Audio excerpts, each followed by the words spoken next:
This is the instructional how-to video for the David Stockton concession trailer. I'm going to go over the functions and operations and shutdown procedures of your brand new concession.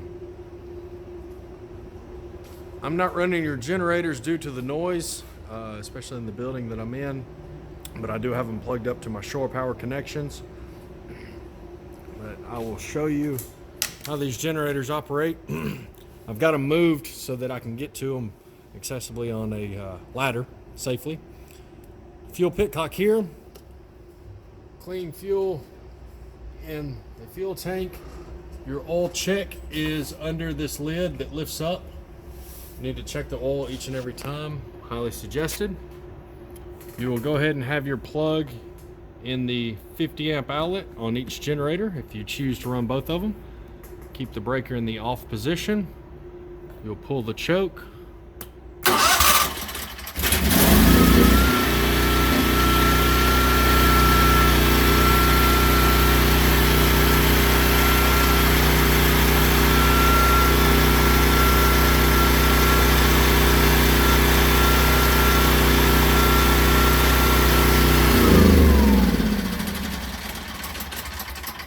So again, you have plug in, breakers off, pull the choke, start it, push the choke back in. Let it run for about 30 seconds to a minute, then flipping the power on provides power to this plug itself. These generators will be strapped in place for transport. The roof vents do open up. Make sure that you close them down before going into transportation, as the crosswinds can damage and break the top of them. Key switch on, powering up, powering down for your landing gear itself. Makes it easy for hooking up to a trailer. You've got 4 propane tanks, 2 up front and 2 in the very back. I'm only running the system on 1 propane tank at this moment.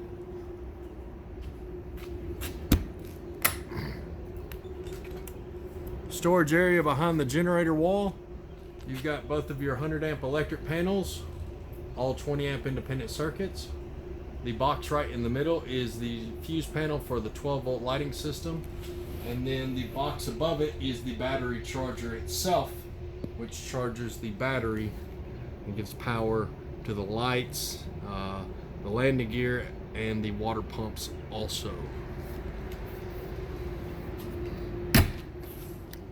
We have our water fill box for the restroom. This is for filling the freshwater tank and using the water pump. If you have pressurized water, you can bypass the tank and pump and hook directly to this source. This is your pressurized water. This is your non-pressure.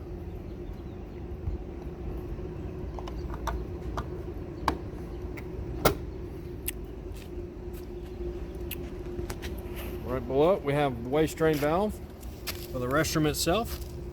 Once you remove the 3-inch cap, hook up your 3-inch RV waste hose, pull the gate valve, contents from the tank flow out like you've seen. Same thing for this waste valve for the kitchen.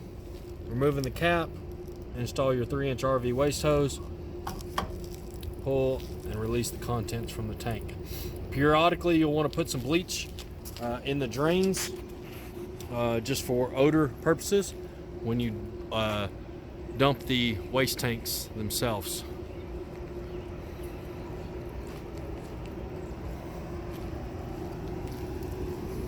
I'm going to show you the outlet working. That's the one in front of the concession window.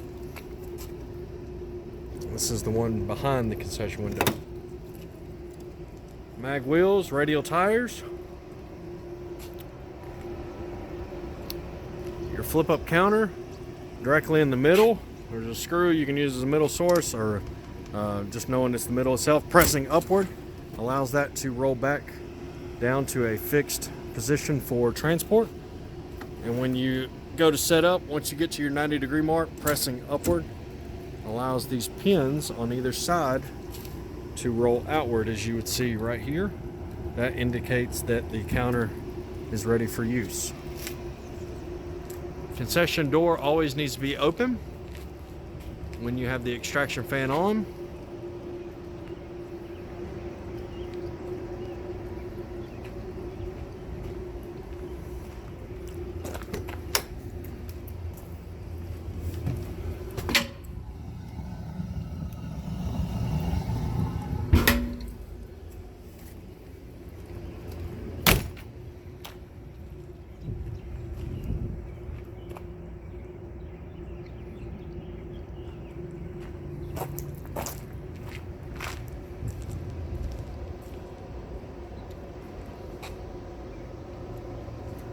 These tanks can be filled here on the trailer itself. You do not need to remove them, and you do not want to remove them, as they would be very, very heavy and difficult to unload and reload back in when full.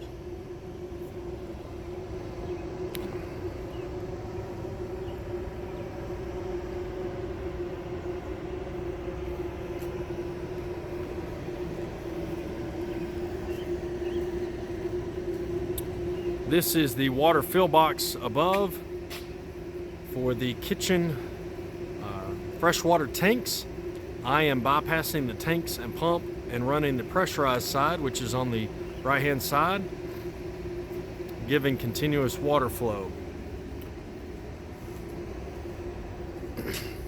So before I ever turn the propane on itself, I pressurize the line to the valve.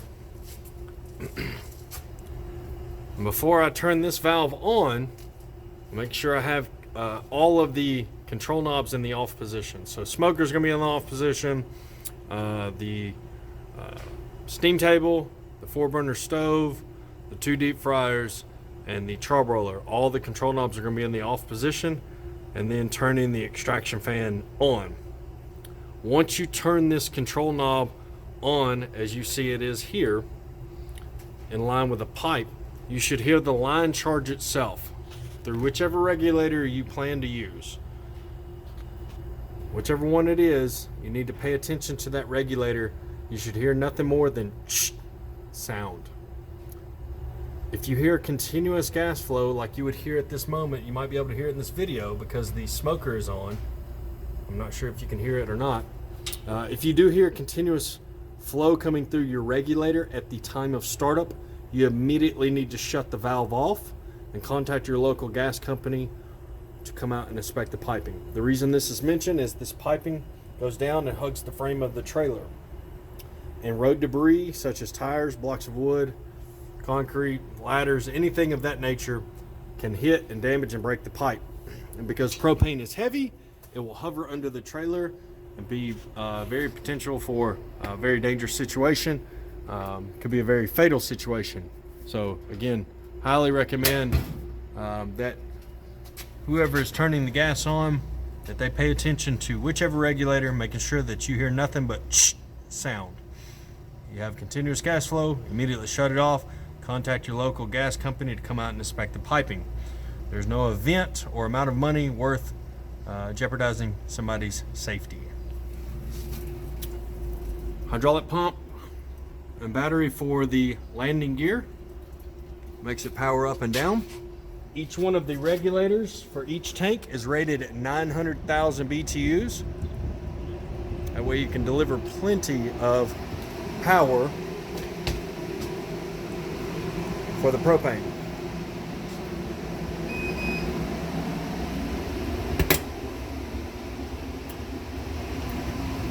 Blowout valve for winterization purposes, which once I'm done with the video, I'm going to winterize the trailer for the wintertime purposes. Before I ever plugged the water heater in and gave power to it, I made sure I had continuous water flow out of all the faucets. The water heater is here at the very front, right below the hand wash sink.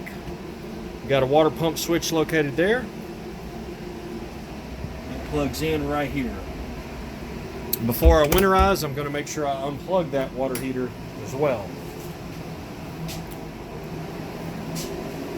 On-off switch, you got your light and then your fan, which is located there.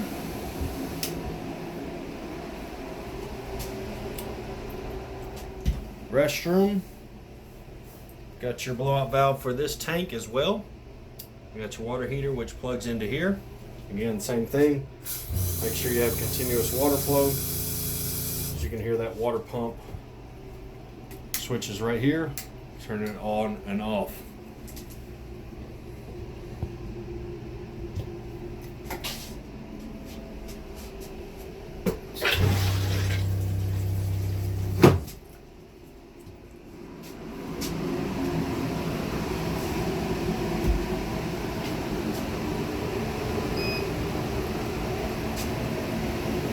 34 degrees. We've got your pull station for the fire suppression itself. That pull station goes all the way back to the very back to the system. Inside the fridge, we've got your paperwork for the equipment. So I've got paperwork for the smoker, fire suppression system, the stove, both booklets for the generators, both booklets and drain tubes for the deep fryers with the feet. We don't use those feet. Paperwork for the charbroiler, paperwork for the steam table, and the racks for the smoker itself. Also your charbroiler rocks, the vent pipe that I use a thicker gauge vent pipe than what they provide from Old Hickory, I'm sorry. Clean out pieces for the fryers for the crumbs when you drain it, and then the original packaging for the turbo air fridge and its contents there. The freezer right across here at -3. I've got the racks for the warming cabinet and paperwork for the warming cabinet here, as well as the freezer paperwork located in its original packaging. Kind of step back and let you see a glance from the very front. I'm here at the bathroom wall.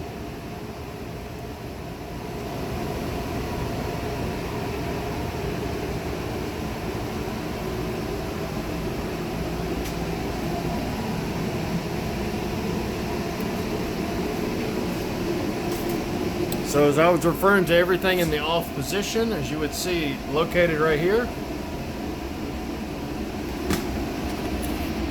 with those being in off position, you're able to light your pilot lights.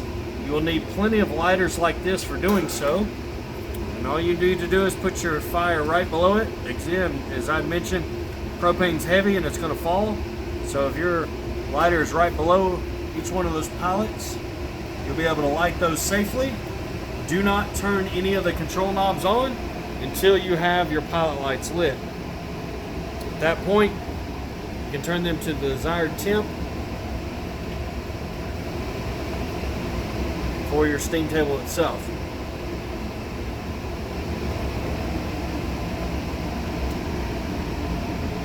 You do have a control valve underneath. You'll be able to shut off the steam table if you wanted to and not have any gas supplied to it. Also for this steam table, do not put water directly in here. You'll need one pan for each bay for water, and then your food pans accordingly, depending on what size you want, whether it's fulls, halves, or thirds.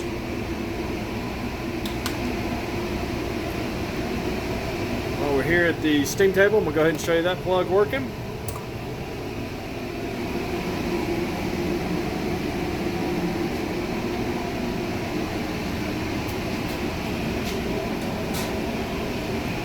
Go down the driver's side of the trailer, and then I'll wrap back around to the passenger side.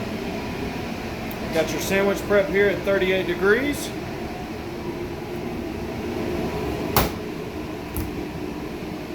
Paperwork inside the sandwich prep.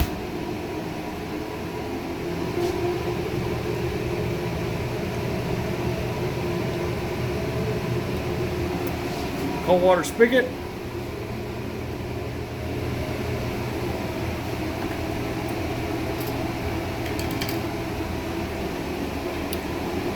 Go ahead and show the water temp.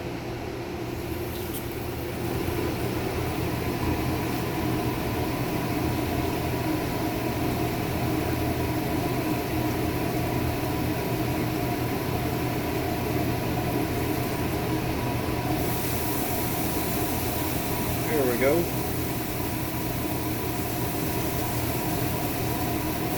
Slow it down a little bit.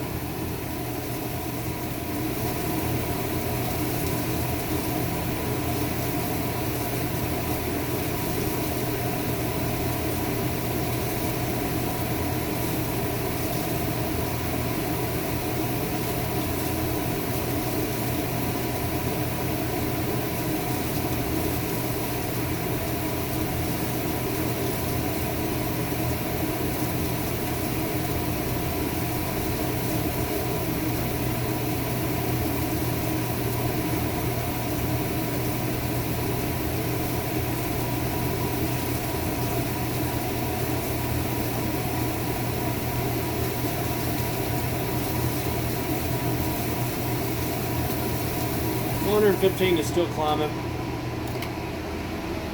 Got your sink sprayer piece here, nozzle, again, washout. I'm not sure what you'd be doing with that, but there's a purpose. Plenty of storage area for cleaning chemicals.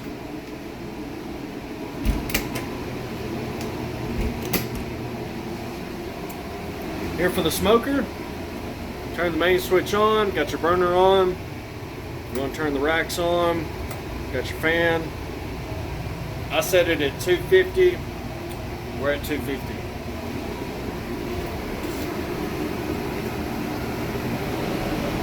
Your foot control.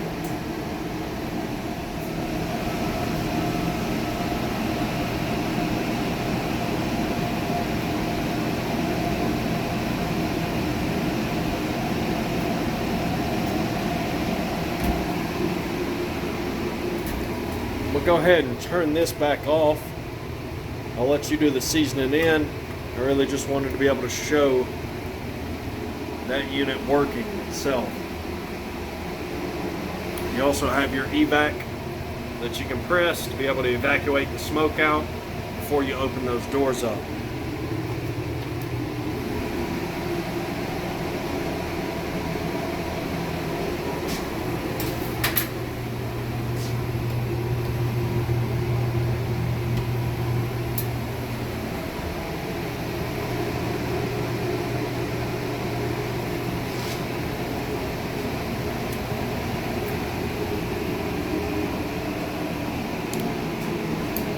Warming cabinet here,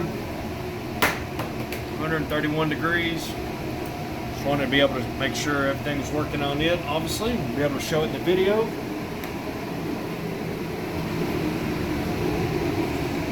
Alrighty, we come to the stove here.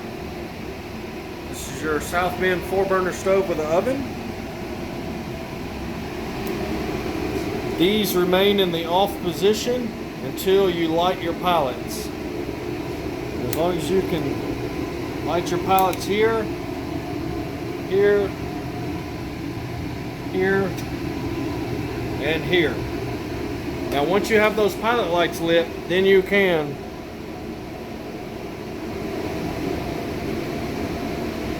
activate those burners to that desired temp.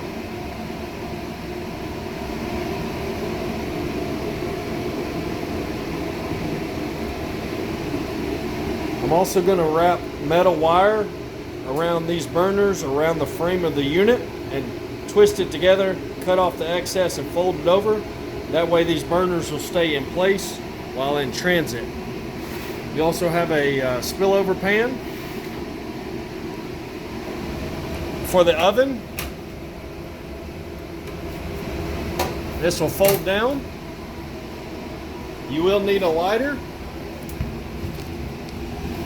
I'm going to show the unit working, and I'll turn it off and explain how to light it. As you see the thermal pile lit, this is to the on selector that lines up with that dial here. I'm going to turn the unit on, feeding power to the burner. We'll go ahead and turn that back off. We'll turn this pilot control knob off and show you how to light it. So at the beginning of each day, this control knob needs to be off, as well as this one, as well as all of them, obviously, as I'd mentioned. But with this being off, where that L meets that little indicator right there, it allows you to push in. You will need to push and hold here, and with your lighter, you will administer fire to that. It's a shiny piece right there. I don't know if I can show it in the video. That's why I have to pre-light after testing and leave them lit, just for the purposes of the video. I need two hands.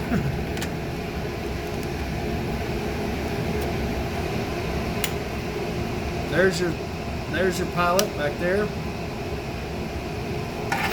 So again, you have to push and hold here, administer fire to your pilot. Once the pallet is lit, continue to hold this button for 10 to 15 seconds. Once you can slowly release this button and keep a strong flame on your thermopile, then you can activate that control knob.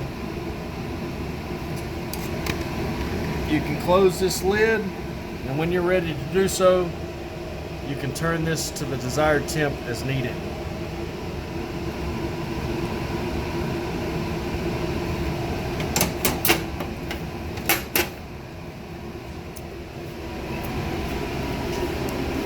The deep fryers, right beside it, are somewhat similar to what I just went over. As you see the pilot for the thermopile, this is to the on position.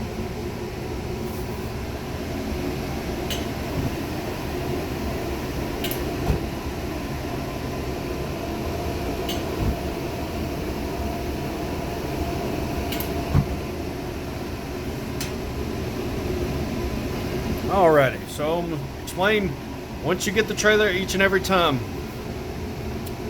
Start of the day, this is in the off position. I do this to indicate that I can hear that clicking noise. That's what you want to hear. You want to make sure this thermostat connects with this gas valve. At this point, you're going to be able to roll this pilot button around to where the L meets that red dot and allows you to push in. You'll push and hold here and administer fire to your thermopile. Once you have your pilot going, continue to hold this button for 10 to 15 seconds. Once you can slowly release this button, keep a strong flame for your thermopile. At that point, you can turn this back to the on position, and when you're ready to do so, activate your thermostat to the desired temp as needed. Now for ease, you can remove this heat shield, but I highly suggest once you remove it, always put it back in place. The reason this is mentioned is any spillover for any of the oil or grease. This keeps the flame inside instead of it coming outside. I'll show you on the next fryer what I'm referring to. Also in the packet in the fridge, the drain tubes thread in, allows you to open up and dump the contents from the vat itself, which needs to be done every time before transportation. Again, I'm going to remove this shield. You'll be able to see that flame, how it come outward. If you had rollover or spillage of oil, that could be potential for a fire.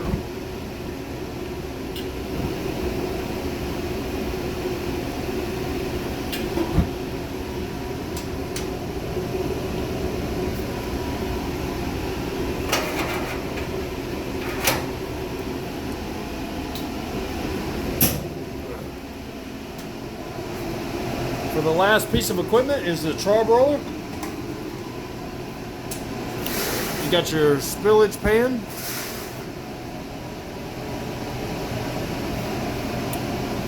These stay in the off position for lighting the pallets. What I have found to be easier is removing the racks, but you can go through that eyelet hole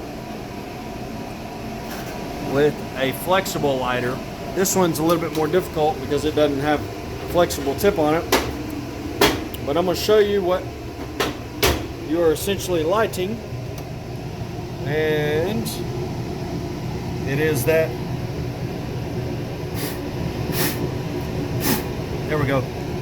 So I'm going to light this pallet.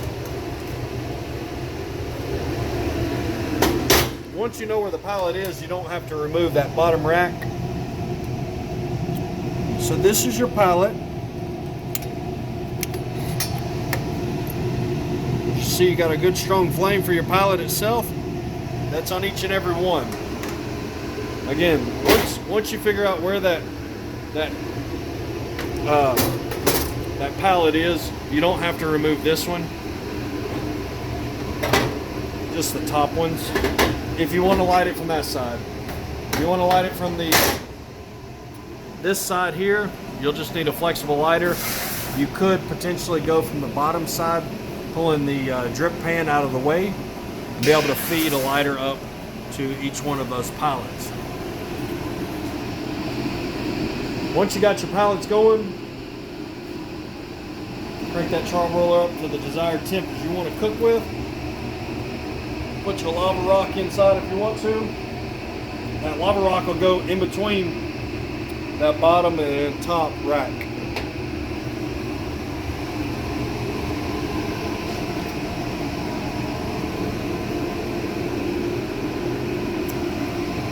Extraction fan switch located here for the exhaust fan.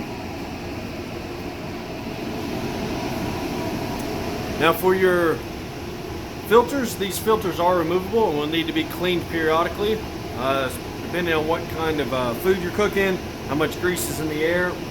Definitely want to monitor those daily or weekly, whatever works best for your operation.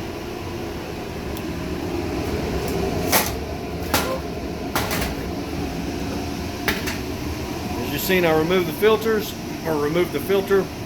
They all remove the same way. Hot water and a mild soap, such as Dawn dish soap. Thoroughly wash, rinse, and then allow adequate time to air dry before going back in operation. Never run the extraction fan, as far as cooking purposes, without those filters in place. Also, you will see heat sensors behind the filters. Nobody other than a licensed fire suppression company needs to tamper with those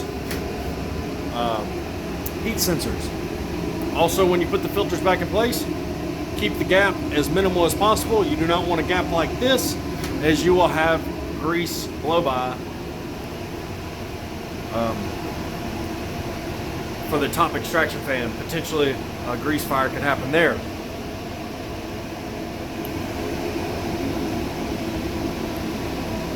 What grease doesn't collect in the filters goes to the drip tray, and it will go to the drip cup. You'll need to monitor that cup daily. Once you get this to your home state, or your home, wherever your place of business is, you will need to have this system tagged and certified by your local fire marshal, and you will need to have your local fire suppression company come out for that testing as well, so that they can tag the system.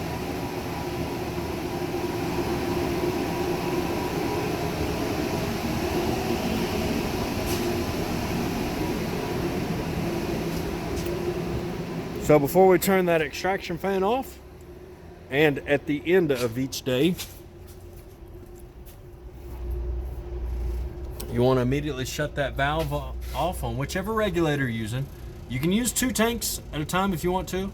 Just make sure that you gauge how long the tanks last so you know when to get them filled up. Turn the tank off and the gas valve on the regulator.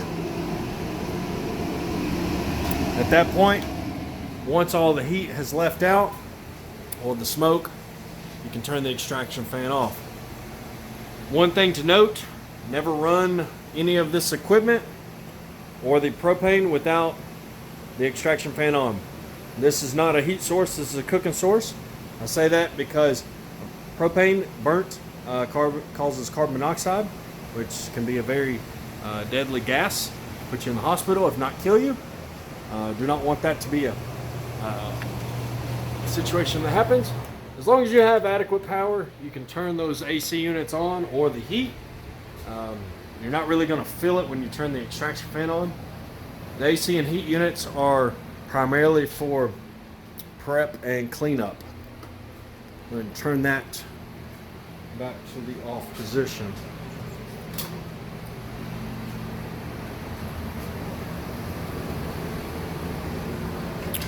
For your flip-up doors, I meant to show they all have spring holders that push them and hold them up.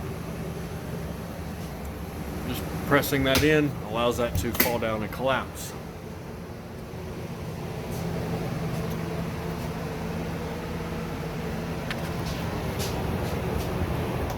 Always make sure that you turn these units off too, so that there is no substantial power draw on your initial startup. I want to go ahead and show the water heater functioning here in the restroom.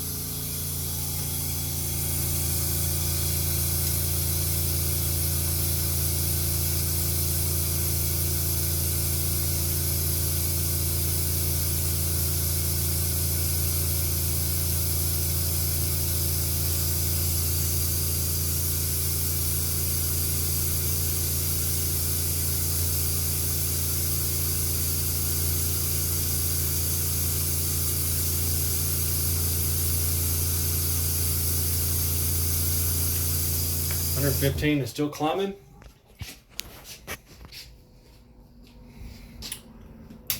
Make sure that you go through and turn off any power source that will be drawing. Which the fridges, they're going in defrost mode right now. I've had them at max capacity to cool them down. But as far as your smoker being off, your warming cabinet needs to be off as well.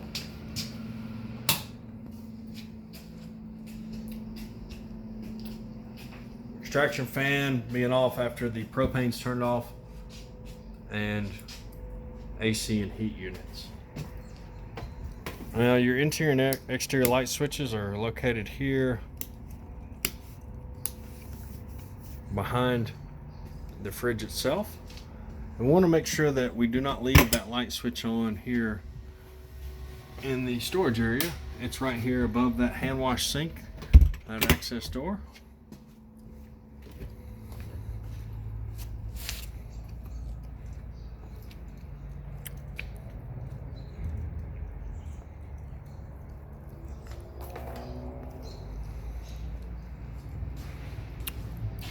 And same thing for this light switch. Once you're done at the end of the day, you want to make sure that you get those generators turned off, get those roof vents closed back down, and then on the passenger side, there is a light switch right there.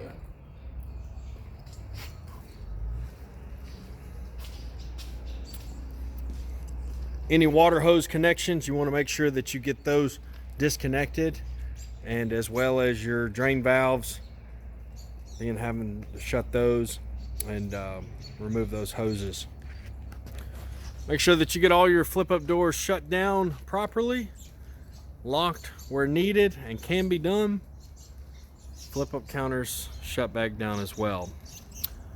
If you use the scissor jacks on the rear, you want to make sure that you pull those to an upright position. Those require a 3/4 inch socket and an impact gun. Always make sure that you have adequate air pressure in your tires. Make sure you check each and every lug nut on each wheel. 130 foot-pounds of torque per lug nut. Once a year, you'll need to remove this chrome cap. Behind that is a rubber cap. It needs to be removed to apply grease to the Zerk fitting for each wheel hub. There's 6 of them. It needs to be done once a year. If you want to do it more than once a year, please do so. It's going to be long-lasting bearing life for your wheel hubs. As I always mention, make sure that you have all running lights, brake lights, tail lights, turn signals, all lights functioning before going into transportation. We thank you so much for taking the time to view this video. I make these videos to be able to show the customer their product before they come in to pick it up or it being delivered. If you do have any questions or concerns about this video and your trailer itself, please do not hesitate to reach out to us. We'll be glad to assist in any way. We thank you so much for your business and wish you the very best.